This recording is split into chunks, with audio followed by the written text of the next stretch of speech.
I'm going to tell you the story of King Belshazzar.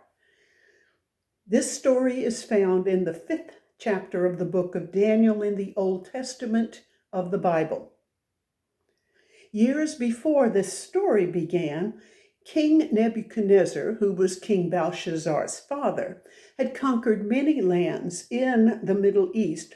One of those lands was Judah. The land of Judah had a temple where the children of Israel worshiped, and in that temple were many fine things, including gold.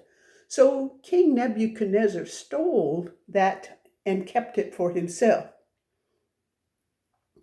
Now, when King Belshazzar is reigning, he is having a party for all of his men and whomever they wish to invite. And they're drinking and having a really good time and enjoying themselves.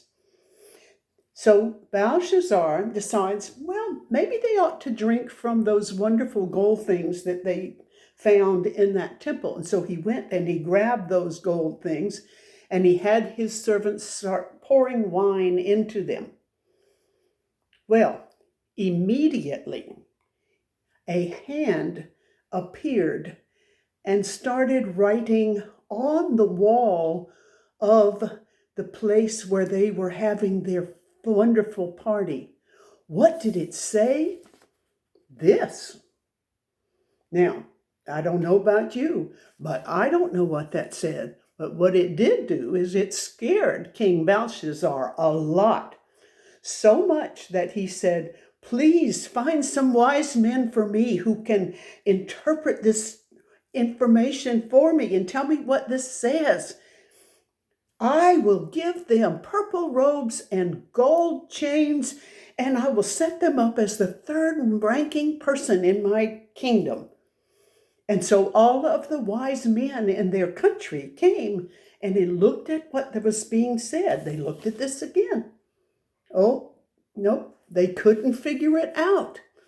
And so he was very distressed when his wife said, okay, you do know that King Nebuchadnezzar brought a man from Judah named Daniel. Now, Daniel is smart enough that he could interpret that.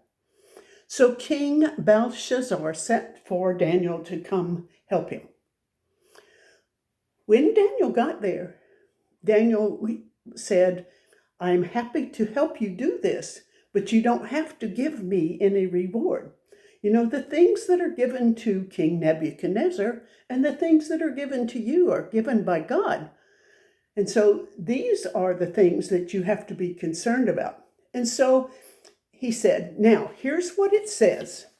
It says, Mene, Mene, Tekel, Upharsin.